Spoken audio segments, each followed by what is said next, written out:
அவரு அந்த இடத்தை பார்த்து அவரு டைட்ல நெருக்கடில் இருப்பாரு. இந்த வீடு கிடைச்சா நமக்கு நல்லா இருக்குமென்று இருந்திருப்பாரு. அவருக்கு அது தேவை. அந்த அந்த தெருவுல பழகுனவர். அப்ப நம்ம வீட்டை விற்கிறதா இருந்தா கூட பக்கத்து வீட்டுக்காரங்களை கூப்பிட்டு கேட்கணும், நான் இதை விற்க போறேன், நீங்க எடுத்துக்கிற உங்களுக்கு ஏதாவது ஐடியா இருக்குதா, உங்களுக்கு திட்டம் ஏதாவது இருக்குதா, இந்த பக்கத்துலயும் கேட்கணும், இந்த பக்கத்துலயும் கேட்கணும், மேல இருந்தாருன்னா மேலையும் கேட்கணும். இப்ப இந்த பிளாட் விற்கிற சிஸ்டம் இருக்கு, துண்டு துண்டா விற்கலாமே, முதல் நிலத்தோடு தான் விற்கணும். இப்ப என்ன செய்யலாம், ஆகாயத்தில் விற்கலாம் இருக்கா இல்லையா?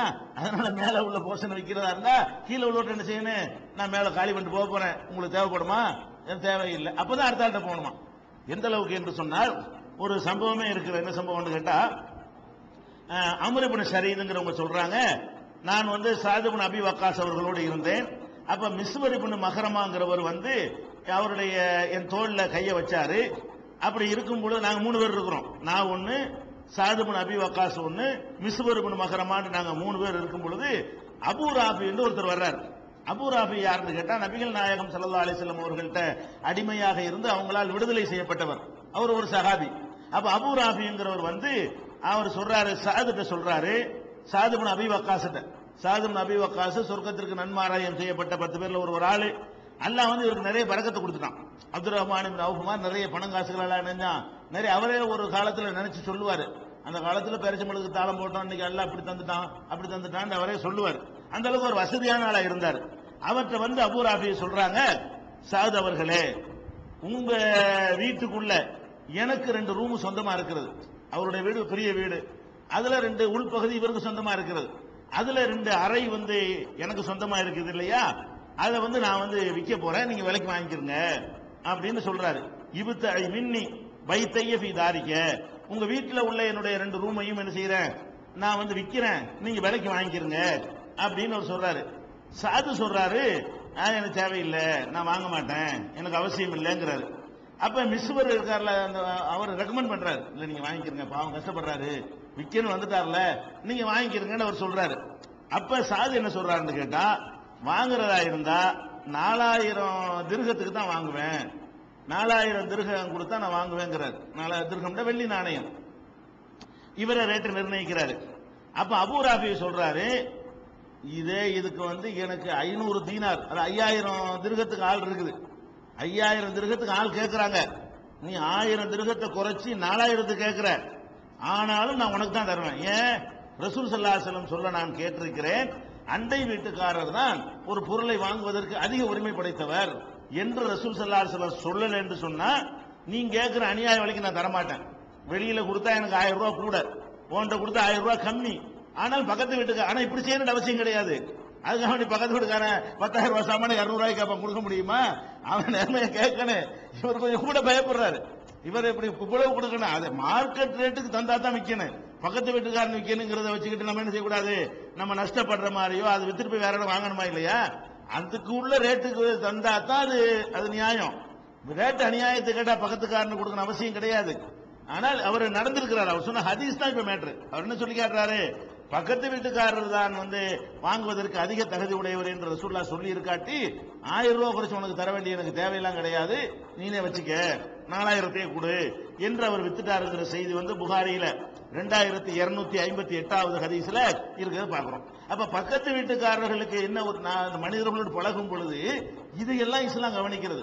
ஒரு பக்கத்தில் இருக்கிறவனுக்கு எப்படி நடந்துக்கிறேன், உன்னுடைய உரிமை என்ன, எந்த அளவுக்குலாம் சொல்றாங்கன்னு கேட்டா, ஒரு பொதுவான செவர் இருக்கும், சண்டையெல்லாம் பெரும்பாலும் இந்த செவர் மேட்டெல்லாம் வரும், பொதுவான செவர் இருக்குன்னு வைங்களேன், இவங்கிட்ட பார்க்க ஒரு ஆணி அடிப்பான், அவன் டொக்கு சத்தம் கட்டு சகிக்க மாட்டான், நீ எத்தனை அடிச்சிருப்ப, அப்ப இவனுக்கு அப்படித்தானே இருக்கும், ஆணி செவர்னா ஆணி அடிக்கத்தான் செய்வான், எனக்கு நட்டி வைக்கத்தான் செய்வான், ஏதாவது ஓட்டத்தான் செய்வான், அவனுக்குள்ள சோறாக்குவான், அப்படி புகங்கிட்டு பார்க்க வரும், என்னது நாங்கெல்லாம் இருக்குதா இல்லையா அப்படின்னு சண்டை வந்துடும். அந்த மாதிரி எல்லாம் இந்த செவத்து மேட்டர்ல பஞ்சாயத்து வரும். நபிகள் நாயகம் ஸல்லல்லாஹு அலைஹி வஸல்லம் சொல்றாங்க, ஒரு அண்டை வீட்டுக்காரன் அவன் செவத்துல என்னத்தையா அறைவத நீ தடுத்துடக்கூடாது, அதனால ஒரு தொந்தரவு இருந்தா கூட அதை நீ சகிச்சு பழவனு. பக்கத்து வீட்டுக்காரன் அவன் வீட்டுல என்னமோ பண்றான், அவன் போர்ஷன்ல அவன் பகுதியில் இருக்கக்கூடிய செவத்துல என்னத்தையே செய்யறான், என்ன செய்யக்கூடாது, நம்ம அதையெல்லாம் தடுத்துடக்கூடாது என்று நபிகள் நாயகம் ஸல்லல்லாஹு அலைஹி வஸல்லம் அவர்கள் அதுக்கு கூட அறிவுரை சொல்றாங்க என்ற செய்தி புகாரில 2463வது ஹதீஸ், 5627வது ஹதீஸ்லயும் இருக்கிறத பார்க்கிறோம். இன்னும் சொல்ல போனால் நம்ம ஒரு விசேஷமாக எதையாவது செய்தோன்னு வைங்க, அதெல்லாம் இப்ப அடிபட்டு போச்சு. நம்ம சாப்பிட்டா நம்ம சாப்பிட்டு இருப்போம், வழக்கமா எல்லாரும் சாப்பிடுற அப்படின்னா அண்டை வீட்டுக்காரங்களை பார்க்க தேவையில்லை. அண்டை வீட்டுக்காரர்களுக்கு கொடுக்கணுங்கிற சில நிலைமைகள் வரும். ஒண்ணு வந்து நம்ம விசேஷமா அன்னைக்கு பிரியாணி சமைக்குவோம், நாலு விருந்தாளி வந்திருப்பாங்க, அன்னைக்கு ஸ்பெஷலி சாப்பாடு செய்வோம், அவங்க அண்டை வீட்டுக்கு வாசம் போவோமா இல்லையா?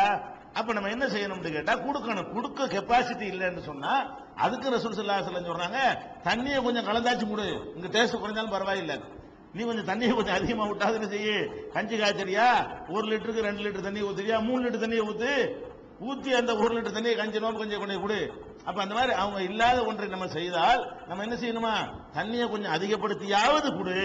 அதுக்கான தண்ணியை அதிகப்படுத்தி தான் கொடுக்கணும்னு அவசியம் கிடையாது. நல்ல சக்தி எல்லாம் தந்திருந்தா நல்லபடியாக கொடுங்க.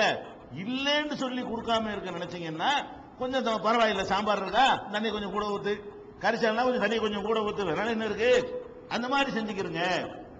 அப்ப அபூதர் ரலியல்லாஹு அன்ஹு அவங்கள்ட்ட சொல்றாங்க, இதா தமக்த மரக்கத்தன், நீ ஒரு குழம்பு வைத்தான்னு சொல்றாங்களே, குழம்பு தான் எல்லா வீட்லயும் வைக்கிறோமே. அந்த காலத்துல குழம்பு வைக்கிறதுங்கிறது விசேஷத்துக்கு தான். அந்த காலத்துல அவங்கள்ட்ட குழம்புக்கெல்லாம் எங்க போவாங்க, ஜெய்தூன் எண்ணெய் ஆலிவ் எண்ணெய் இருக்கு, அதை ஊத்தி தொட்டு சாப்பிடுவாங்க, அதான் அவங்களுக்கு குழம்பு. அது அல்லது வினிகர் இருக்கு இல்லையா, வினிகர்னு சொல்லுவாங்க, இந்த காடிம்பாங்கல்ல, சிறுக்காம்பாங்கல்ல, அந்த ஊறுகாய்க்கெல்லாம் ஊத்துவாங்க இல்லையா, அந்த வினிகரை வாங்கி என்ன செய்வாங்க, அதுல தொட்டுக்கிட்டு சாப்பிட்டு ரசூலுல்லாஹி என்ன செய்வாங்க, நேமல் உதுமுல் கல்லும்பாங்க, இந்த சால்னா சூப்பரா இருக்குன்னு, இது சால்னாவா, வினிகரை தொட்டுக்கிட்டு நல்லா இருக்குன்னு சொல்லுவாங்க ரசூல் ஸல்லல்லாஹு அலைஹி வஸல்லம். அப்ப அந்த காலத்துல வந்து குழம்பு வைக்கிறது என்பது அதான் நம்ம பிரியாணி வைக்கிற மாதிரி. பொதுவாக சாப்பாடுனா வேற ரொட்டி தீம்பாங்க, பேரிச்ச மலை சாப்பிடுவாங்க, அதோட முடிஞ்சு போயிடும். இந்த சால்னா வச்சுட்டாங்கன்னு வைங்க, அங்க என்னமோ விருந்து இருக்குது, விசேஷம் இருக்குன்னு அர்த்தம். அதுக்கு தான் ரசூலுல்லாஹ் சொல்றாங்க, நம்ம சால்னா டெய்லி வைக்கிறோம், நமக்கு சால்னாங்கிறது சாதாரண கொடுக்கணும்னு அவசியம் கிடையாது. ஆனா ஒரு கறி சால்னாங்கிற விசேஷம், நமக்கு சாதா சால்னாங்கிற விசேஷம் கிடையாது, கறி சால்னா பிரியாணிங்கிறது நம்மளுக்கு விசேஷம் மாதிரி. அப்ப ரசூல் ஸல்லல்லாஹு அலைஹி சொல்றாங்க, நீ குழம்பு சமைத்தால் ஃபக்ஸிர் மாஹா, தண்ணியை கொஞ்சம் ஜாஸ்தியா விட்டு ஆகது ஜீரானக்க, உன் பக்கத்து வீட்டுக்காரங்க கவனிச்சிக்கப்பா, பக்கத்து வீட்டுக்காரங்கன்னு ஒன்று இருக்கிற மறந்துடாத. இது முஸ்லீம்ல 4758 4759 ஹதீஸ்ல இருக்கிறது. அப்ப அண்டை வீட்டுக்காரர்களுக்கு இவ்வளவு உரிமைகளை மார்க்கம் சொல்லி அது ஈமானோட தொடர்புபடுத்தி, அது இல்லைன்னா உனக்கு இஸ்லாத்தை விட்டு நீ போற மாதிரி வந்துடும், நீ மூமினே இல்ல அப்படிங்கிற அளவுக்குலாம் சொல்லி இருக்கிறதுனால அண்டை வீட்டுக்காரர்கள் ரொம்ப அந்யோன்யமாக நெருக்கமாக நம்ம பழகிக் கொள்ள வேண்டும், நல்லது கெட்டதுல பங்கெடுத்துக் கொள்ள வேண்டும் என்பதை எல்லாம் இந்த ஹதீஸ்ல இருந்து நம்ம விளங்கிக் கொள்கிறோம். இது ஒரு ரசூல் ஸல்லல்லாஹு அலைஹி வஸல்லம் காட்டி தந்த ஒரு வழிமுறை. இதுவும் நாகரிகம் தானே. இதெல்லாம் பக்கத்து வீட்டுக்காரன் எப்படி நாகரிகம் கத்துக்கிட்டா சண்டையே வராதுங்க, சகிக்கணும். 2 பேரும் ஒன்னா சேர்ந்து இருக்கும் பொழுது பிரச்சனை வரும். பிரச்சனை யாருக்கு மத்தியெல்லாம் வரும், தெரிஞ்சவங்க மத்தியிலானுங்க வரும். தெரியாத எத்தனை பேர் ரோட்ல பாக்குறோம், அவனோட நம்ம சண்டை வருமா?